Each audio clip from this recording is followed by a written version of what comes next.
Nous sommes Eva Dancet et Lisa Claude de la classe de seconde 5 au lycée Bouchardon. Bienvenue sur Touche pas à ma planète, l'émission qui parle d'écologie. Autour de la table, nous recevons nos intervieweurs Alexia, Sarah, Léna, Lauraline, Amy et Emma, et nos chroniqueurs Anja et Alexandre. Mais ce n'est pas tout, car aujourd'hui nous recevons Manon Munier, illustratrice et auteure de BD qui a travaillé pour le site Reporter, pour la revue dessinée, pour Topo, qui est active sur son compte Instagram et qui a récemment sorti une BD co-créée qui s'appelle Le Mal des montagnes. Bonjour Manon, merci d'être avec nous, ça nous fait très plaisir de vous accueillir. Bonjour. Alors je pense que nous allons passer un très bon moment. On commence, Lisa ? Allez, c'est parti.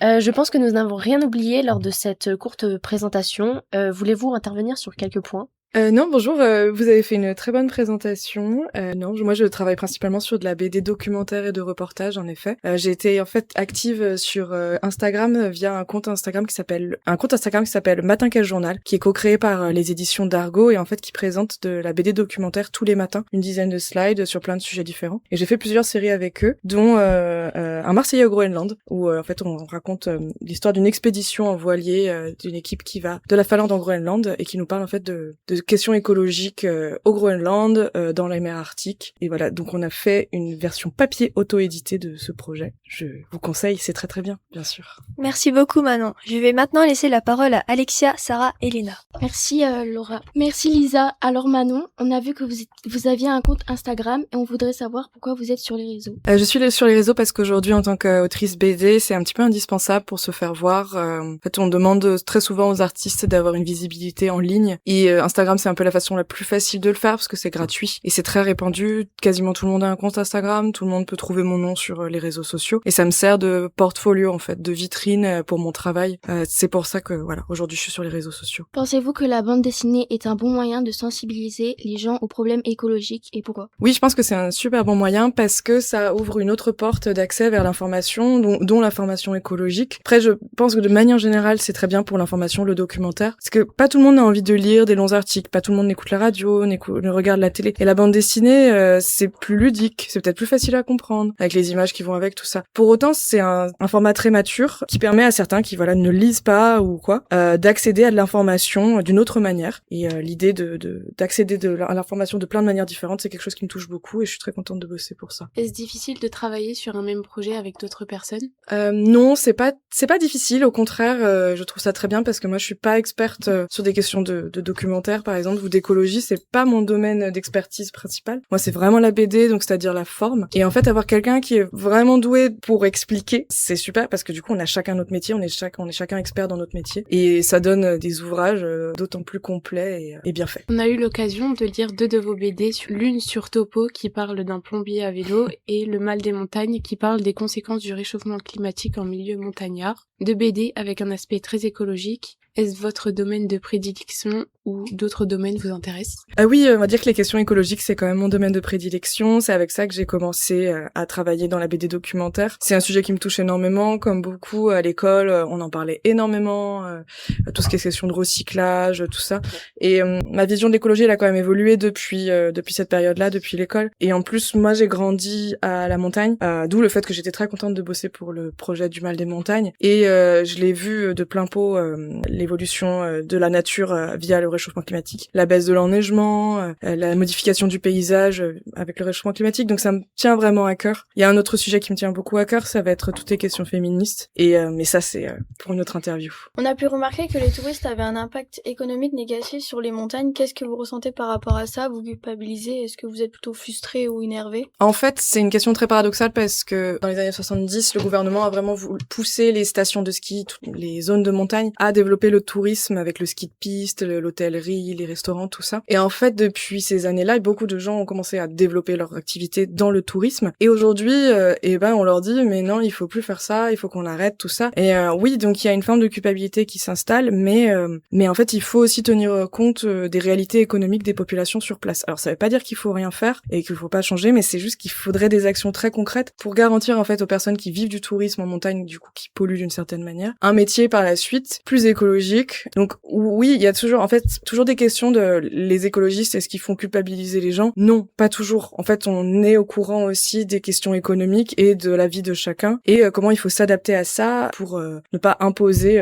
aux gens de changer d'endroit, de changer de métier, de changer de vie complètement. Comment est-ce qu'on peut évoluer vers quelque chose de plus écolo mais tout en ne changeant pas trop nos habitudes? Est-ce que votre travail vous permet aussi d'apprendre de nouvelles choses sur l'environnement? Oui, carrément. En fait, tout ce que dans les 20 premières pages que j'ai fait de BD, le réchauffement climatique en milieu montagnard, moi je l'ai observé comme je disais tout à l'heure, mais en fait j'avais pas vraiment le savoir sur vraiment comment ça fonctionne et aussi à quel point en fait le réchauffement climatique affecte la montagne beaucoup plus que d'autres biotopes, d'autres écosystèmes, parce que l'altitude crée énormément de différences de température et c'est ce qu'on explique dans la BD. En fait, 85% des diversités de faune et de flore se trouvent en fait en milieu montagnard. Donc ça affecte très vite beaucoup d'animaux, beaucoup d'espèces de flore, pardon. Et donc ça, c'est des informations que je savais pas. Donc je suis toujours très contente de travailler sur des projets écolos, mais pas que, parce qu'en fait, on apprend plein de choses. Et après, moi, je peux mieux en parler aux autres et apprendre aux autres. Merci pour cet échange et pour le travail réalisé par les filles. C'est maintenant Anja et Alexandre qui vont approfondir et présenter le sujet de l'émission. Et oui, il est plus que jamais nécessaire de prendre soin de nos montagnes. Ces espaces naturels sont à la fois magnifiques et essentiels, car ils abritent une grande biodiversité et jouent un rôle important dans l'équilibre du climat. Pourtant, aujourd'hui, ces milieux sont de plus en plus menacés. En effet, avec l'avancée du changement climatique, on observe une diminution de l'enneigement, un recul des glaciers et des températures de plus en plus élevées. Même en altitude, ces transformations entraînent des conséquences directes sur les paysages, mais aussi sur les espèces animales et végétales qui vivent en montagne. Dans cette question, une question se pose. Comment concilier les activités humaines, comme le tourisme ou les grands événements sportifs, avec la protection de l'environnement des montagnes? Prenons l'exemple des Jeux Olympiques d'hiver de 2030. D'un côté, ils peuvent représenter une véritable opportunité. L'État français pourrait moderniser les infrastructures en les rendant plus écologiques. Par exemple, en utilisant des matériaux durables, comme le bois local, en limitant l'artificialisation des sols, ou encore en construisant des bâtiments moins énergivores. De plus, des efforts pourraient être faits pour améliorer les transports en montagne, en développant des trains ou des navettes électriques, afin de réduire l'utilisation de la nature, qui est une source importante de pollution. Cela permettrait de limiter les émissions de gaz à effet de serre dans ces espaces déjà fragilisés. L'organisation de ces jeux pourrait également encourager la réutilisation des sites déjà existants. Par exemple, certaines stations disposent déjà d'infrastructures adaptées pour des sports comme le ski alpin, le snowboard ou le biathlon. En évitant de construire de nouveaux équipements, on pourrait ainsi préserver les paysages naturels et limiter les dégâts sur les écosystèmes. Les Jeux Olympiques pourraient aussi jouer un rôle important dans la sensibilisation du public. Grâce à la médiatisation de l'événement, les athlètes, les organisateurs et les journalistes pourraient transmettre des messages sur la protection de l'environnement, le respect de la nature et les conséquences du changement climatique. Cela pourrait encourager les spectateurs à adopter des comportements plus responsables au quotidien. Cependant, les activités humaines et en particulier les grands événements, comme les Jeux Olympiques, peuvent aussi représenter une menace importante pour l'environnement des montagnes. La construction de nouvelles infrastructures comme des routes, des parkings, des hôtels ou des installations sportives peut entraîner une artificialisation des sols. Cela signifie que des espaces naturels sont détruits ou modifiés, ce qui perturbe les écosystèmes. Or, les milieux montagnards sont particulièrement fragiles. Les plantes y poussent lentement en raison des conditions climatiques difficiles, et certaines espèces peuvent mettre plusieurs années à se développer. Une fois détruits, ces écosystèmes mettent donc beaucoup de temps à se reconstruire. De plus, le manque de neige lié au réchauffement climatique pose un problème majeur pour les sports d'hiver. Pour compenser, les organisateurs peuvent être tentés d'utiliser des canons à neige. Cependant, la neige artificielle nécessite de très grandes quantités d'eau et d'énergie, ce qui accentue la pression sur les ressources naturelles et contribue à la dégradation de l'environnement. La biodiversité est également menacée. Des animaux comme les chamois, les marmottes ou les bouquetins peuvent être dérangés par le bruit, la présence humaine et les aménagements. Ils peuvent avoir plus de difficultés à se nourrir, à se reproduire ou à trouver des habitats tranquilles. L'augmentation du tourisme peut aussi aggraver cette situation en exerçant une pression constante sur les milieux naturels. Enfin, il ne faut pas oublier que les montagnes jouent un rôle essentiel pour l'ensemble de la planète. Elles sont des réserves d'eau importantes et participent à la régulation du climat. Les dégrader entraînerait donc des conséquences bien au-delà des régions de montagne. Du coup, plutôt que de se demander comment concilier les activités humaines comme le tourisme ou les grands événements sportifs avec la protection de l'environnement des montagnes, on pourrait se demander si on doit les concilier. Est-ce que ces activités ont encore un sens alors que les écosystèmes déjà fragiles souffrent ? Merci Anja, merci Alexandre. Voulez-vous nous donner votre avis sur la chronique Manon ? J'ai trouvé que c'était une très très bonne chronique, très bien résumée, résumée et même expliquée. C'est vrai que ce sont des sujets dont on parle beaucoup dans le mal des montagnes, et c'est des sujets que me tiennent toujours très à cœur. Donc vraiment bravo, c'était une super chronique. Merci à vous. Nos intervieweurs Amy, Emma et Lauraline vont maintenant vous poser encore quelques questions. Merci Eva. Donc nous aimerions vous poser quelques questions sur votre livre Le mal des montagnes, notamment pourquoi avoir choisi ce titre. Alors c'est pas moi qui ai choisi le titre. En fait, là vous avez une collaboration entre deux médias, Reporter qui est un média écologiste en ligne et La Revue Dessinée qui est un trimestriel d'information de bande dessinée, vraiment de la BD journalistique. Et c'est en fait la rédaction en chef qui a choisi ce titre-là. Alors ils aiment beaucoup les jeux de mots et d'où le mal des montagnes. Et en fait c'était l'histoire de trouver un jeu de mots, quelque chose de très impactant, qui en parlait vraiment directement du problème. Donc comment la montagne ne va pas bien. Pourquoi vouloir parler des montagnes en particulier ? Parce que c'était un sujet très peu abordé. En fait, c'était l'idée des deux rédactions, c'est-à-dire qu'on parle assez peu du milieu montagnard, et aussi quand on fait ce genre d'ouvrage, il faut quand même trouver un axe assez précis, parce que faire simplement une BD sur l'écologie, ça a été déjà fait, et là, comme vous avez plusieurs articles, il fallait quand même donner une thématique. Donc voilà, la montagne, on en parlait très peu, et comme vous soulignez dans la chronique, c'est vraiment la montagne essuie les plâtres en fait pour le reste de l'environnement, pour le réchauffement climatique, donc c'était un très bon exemple. Voilà. Qu'est-ce qui vous a donné envie de devenir dessinatrice engagée pour l'environnement ? Alors j'ai toujours voulu être dessinatrice. Pour être tout à fait honnête, c'était les opportunités qui se sont présentées à moi. C'est-à-dire que quand j'ai fait mes études supérieures, j'avais des stages à faire et j'aimais beaucoup le travail de la revue dessinée. J'étais contente en fait d'intégrer une rédaction qui mêlait en fait le dessin avec une action concrète d'information. Donc j'ai fait un stage chez eux et après par la suite on a continué à travailler ensemble et en fait c'est tombé un peu sur moi, c'est-à-dire que j'ai pas forcément choisi mais j'étais très contente que ça me tombe dessus. Donc voilà, et aujourd'hui je réalise en fait l'impact que la BD a, la transmission d'informations a sur le public et donc je suis vraiment contente d'être là, mais c'est vrai que je l'ai pas forcément choisi à la base. Pourquoi avez-vous choisi le dessin comme moyen d'expression pour parler de l'écologie ? Parce que encore une fois c'est super ludique et ça permet vraiment une accessibilité à l'information. De plus représenter la nature en dessin, moi j'ai toujours adoré ça. Donc ça me faisait très plaisir de dessiner la montagne, dessiner les arbres, dessiner la faune, dessiner les animaux. Donc oui, toujours comme je disais tout à l'heure, un accès plus privilégié peut-être vers l'information et un plaisir de dessiner la nature et la faune. Pensez-vous que l'art peut vraiment faire changer les comportements face aux problèmes environnementaux ? Je pense que oui, il y a l'accès à l'information, encore une fois. Je pense que l'art de manière générale est très important pour transmettre tout un tas de messages très différents. Certains le font différemment, je sais que d'autres utilisent par exemple le cinéma, la musique. Je pense qu'en fait c'est un média comme toute autre forme d'art qui permet vraiment l'accessibilité à l'info. Que pensez-vous des stations de ski ? Alors moi les stations de ski j'ai grandi avec. Quand j'étais au collège on allait tous les mercredis au ski sur les pistes, donc je les aime beaucoup, je les porte beaucoup dans mon cœur, mais aujourd'hui je me rends compte de l'impact que ça a et que c'est pas parce qu'on aime quelque chose, qu'on a grandi avec, qu'on peut pas se poser des questions dessus et avoir un esprit critique dessus plus tard. Aujourd'hui j'avoue que je vais très peu au ski parce que ça coûte très très cher. Les stations de ski c'est devenu un loisir pour les personnes les plus fortunées, ce que je ne suis pas car je suis autrice de BD. Et donc aujourd'hui j'ai un peu une relation amour-haine on va dire avec les stations de ski. Avez-vous déjà collaboré avec des associations ou des organisations écologiques ? Non. Désolée. Je crois pas que ce soit arrivé en fait à travers les articles. Certaines associations parlent en fait aux journalistes et après moi je retransmets leur message via la BD. Mais directement non, ce n'est pas arrivé.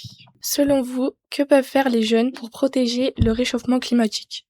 On a eu une table ronde hier où on en parlait de ça et Iris Amatadian avait une très bonne réponse. C'était Xavier Henrion qui a dit quelque chose de très chouette. C'est en fait, si vous en parlez aux adultes autour de vous, aux parents, si vous êtes vous-même sensibilisés, vous dites ah mais aujourd'hui j'aimerais bien aller à l'école à pied plutôt que tu m'amènes en voiture, ou ah j'aimerais qu'on essaie de manger un peu plus végétarien à la maison, des choses comme ça. C'est vraiment déjà une super étape parce que quand on est encore au lycée, on habite encore avec ses parents et c'est pas forcément facile de prendre soi-même des initiatives quand vous êtes encore dépendant financièrement de vos parents, du logement, des choses comme ça. Donc commencer à en parler et aussi faire partie de ce genre d'initiative écologique comme aujourd'hui, c'est vraiment très très chouette, permettre de sensibiliser tout ça et cette émission de radio aussi, c'est vraiment une super expérience. Donc c'est vraiment chouette. Mais vous faites déjà du bon travail. De toute façon, continuez comme ça. Moi, j'ai confiance en la jeunesse pour avancer sur ces questions-là. Êtes-vous optimiste pour l'avenir de la planète? Très honnêtement, pas trop, mais j'essaie de l'être quand même. Je pense que si on n'est pas optimiste, en fait, on va foncer dans un mur. Donc, il vaut mieux essayer de faire de son mieux et en fait, on fait déjà beaucoup. On fait déjà beaucoup de choses. Peut-être qu'il faut faire plus, en effet. Non, on va dire que je reste optimiste. On va rester optimiste pour faire l'exemple. Combien de temps faut-il pour réaliser une illustration engagée? Ça dépend le format.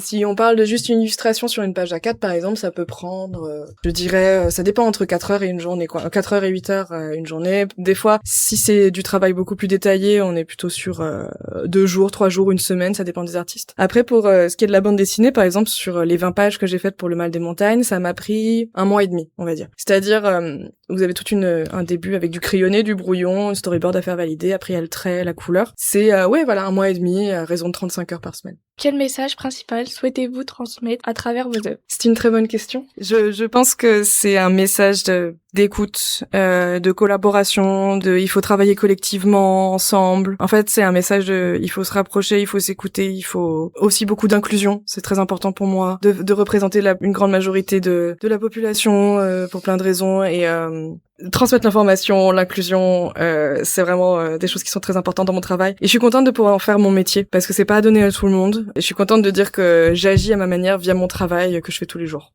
Comment réagit le public face à vos dessins? Face à mes dessins, c'est intéressant. Moi, j'ai un style un peu plus cartoon. J'insuffle beaucoup d'humour dans mon travail. Donc, je sais qu'il y a beaucoup de gens qui me disent qu'ils aiment beaucoup parce que c'est plus léger, en fait, que du travail très réaliste, des choses comme ça. Après, beaucoup de gens ne sont pas du tout habitués au fait de faire du journalisme en bande dessinée. Donc, j'ai eu beaucoup de remarques du style « Ah, c'est original, ce que vous faites et tout ça. » Et en même temps, c'est original, c'est normal. Moi, je suis dans ma petite bulle. Je lis de la BD tous les jours, je fais de la BD tous les jours. Donc, c'est normal que pas tout le monde soit au courant, mais beaucoup de découvertes, beaucoup de gens qui s'intéressent et beaucoup de gens qui découvrent. C'est très chouette. Quel conseil donneriez-vous à un élève qui veut utiliser l'art pour défendre une cause? Mais je pense qu'il faut le faire à fond. Il faut le faire à fond. Par contre, c'est pas facile. Pas facile, mais comme n'importe quel métier, en fait. Je pense que c'est un peu bateau comme chose à dire, mais moi, je pense qu'il faut jamais abandonner si vous voulez continuer à faire du dessin. Il y a des métiers qui existent. Vous pouvez en vivre. Alors, c'est dur, mais vous pouvez en vivre. Donc franchement, lâchez rien. Voilà. Merci beaucoup pour cet échange. Je vous annonce malheureusement que l'émission touche déjà à sa fin. On espère que vous avez appris beaucoup de choses et que vous vous êtes bien amusés. Nous, oui, en tout cas. On remercie chaleureusement notre invité et l'ensemble des personnes qui ont travaillé pour réaliser cette émission. Merci à vous. Merci à nos intervieweurs Amy, Emma, Lauraline, Sarah, Léna et Alexia, à nos chroniqueurs Anja et Alexandre. Merci Eva. Et merci Lisa. Au revoir à tous et à toutes. C'est la fin, la boucle est bouclée.